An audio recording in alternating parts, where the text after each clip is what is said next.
2014 was a rather controversial year. There were many promises made by publishers and developers alike, however too little was delivered. Delays, games being horrible buggy messes when they released, and not than that, huge downgrades from the marketing material that we got. Though in the midst of the endless hunger of publishers, we managed to pick 10 games that we actually think that they deserve to be called the best game this year has to offer. Also, we are going to be having some honourable mentions of the games that were great but not glorious enough to be on this list. So without further ado, starting from number 10. Ziggurat. Ziggurat is one of those titles that are patiently waiting for someone to find them, but once someone does, he immediately falls in love with it. Its simple mechanics make it easy to play, but hard to master, since the game actually gets pretty rough once you up the difficulty a bit. Using magic to dispel your enemies as they swarm on hordes around you while you unlock tons of different stuff at the end of the level or your very own death makes the game a little less punishing. An upgrade system only complements this game as it gives its roguelike aesthetic a shine to be reckoned with. It's a great and simple game that I would recommend to anyone that just wants to have some quick fun. Number 9. This War of Mine is a rather special game. It's certainly not a game that you would call fun, as the main point of it all is giving you the perspective that people in a city under war experience. It's hard, unforgiving, but at the same time compelling, as the moral decisions that you make have an actual gameplay impact on the characters that you are controlling. It's certainly one of the most unique games of 2014, as we're used to seeing more from the eyes of a super soldier of sorts. Number 8. Dark Souls 2. Dark Souls 2 was a great addition to the Souls series, keeping the unforgiving combat system from its older brother, but refreshing it with new mechanics and smoother graphics. Dark Souls 2 is the game that will, and I mean it, will, in times engulf you with endless void of misery, of which you will probably come back after some time, only to be thrown on it again. The beautiful character customization makes it adjustable to anyone that his hands into, further increasing his experience on the land of Draglich. Overall, the best way I can describe the game is sweet and painful, but you have to try it yourself. Number 7. Wolfenstein: The New Order is by far the best first-person shooter of this year.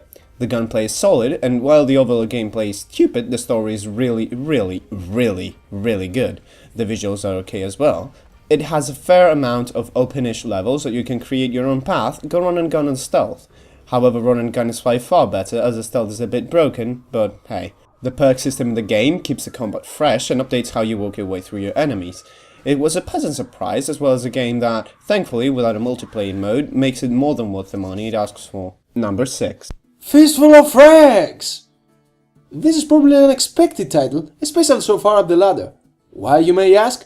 It's because of it being such a simple idea with such an outstanding execution. The weapons what this game is all focused about. Pistols, shotguns, dynamite, hell, even bows and hatchets all complement its wonderful gameplay, giving each and everyone a different playstyle for you to discover and master. The maps are wonderfully designed to give a good FPS player the time of their life while re-ensuring that new players will come back for more. All I can add more is that this game will definitely make you go yeehaw! Number 5. Do you like Fallout? You can't wait for Fallout 4? Well, here you have it. If Fallout were to return back to where it started, it'd be basically Wasteland 2. A huge CRPG with amazing questing, great combat system of the old, huge environments, awesome writing, and a lot of it too. Some design philosophies that some might have thought dead appear to be timeless through and through. Wasteland 2 is an amazing game no matter how you look at it. It's a product of tender and loving care from a developer that has shown quite a lot of promise to this very day. Number 4. Shovel Knight. This game, when it first released, it just went ahead and punched me in the gut with all the feelings of my first experienced games. Shovel Knight is basically our long-time favorite games like DuckTales, Mega Man and Castlevania, combined together in order to give you the best experience in a 2D platformer you've seen in quite a lot of time, I dare say. The game has a wonderful storyline, full of chivalry, and levels that are pretty much based on it. Wonderful chiptune music, epic boss fights and solid interactions makes this game a really close call to a win. Number 3. Larian barely ever screws up now, do they? Divinity Original Sin was about to be the game of the year for me, but sadly for it, the game on top of the list I got to love a little bit too much. However, this CRPG of new is, one might say, better than the CRPGs of old. The visuals are great, no hand-holding, quests in the main storyline can dramatically change if you decide to kill NPCs, however you can still get quests in more than one ways if you decide to kill those NPCs. The combat is great, with a lot of depth into it, the turn system works perfectly, and the correct use of elements opens up paths to all kinds of gameplay. It looks good, it feels good, it's well written, and it's as long as your heart may desire. Picking number 1 between 2 people when it came to games was rather hard. Our tastes are different and we didn't want to ditch one another by deciding which one would be number 1 and which one would be number 2. So, in turn we decided that we'd both get a number 1.5 out of the 2 spots. But first, here are some honorable mentions. Fallen Hearts is one of Ubisoft's redeeming factors this year. A beautiful game in World War II with a fantastic story and atmosphere which will be played by anyone.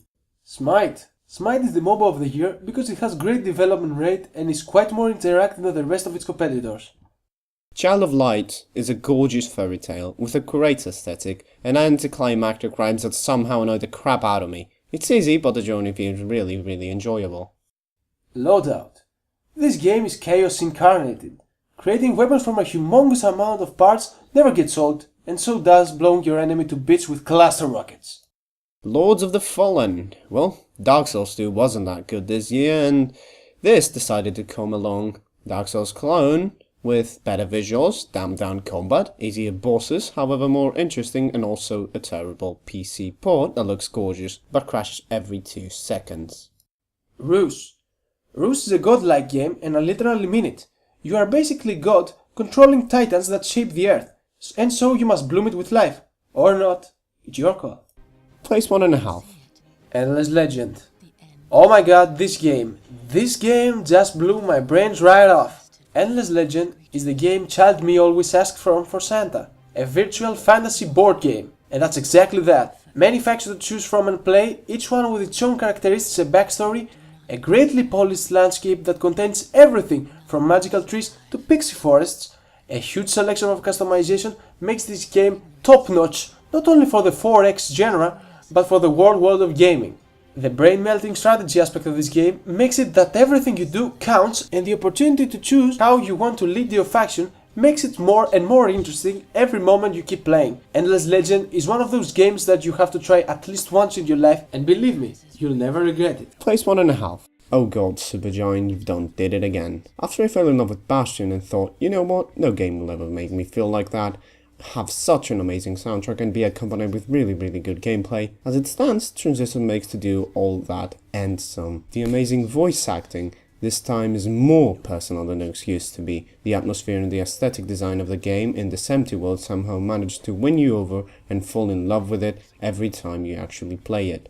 The character design is amazing, the sound design, the track selection, but hell, even the enemies' naming is unique, it's new and simply stunning. The combat system is a mix of real-time action beat 'em up combined with a tactical pause mode when you can perform combos for the best results. Both systems work perfectly, are balanced and compelling to try. The NG Plus is even more challenging, and the adjustable difficulty via limiter system is just one or more of the great factors this game has to offer. A great game from a great studio that has so far to disappoint.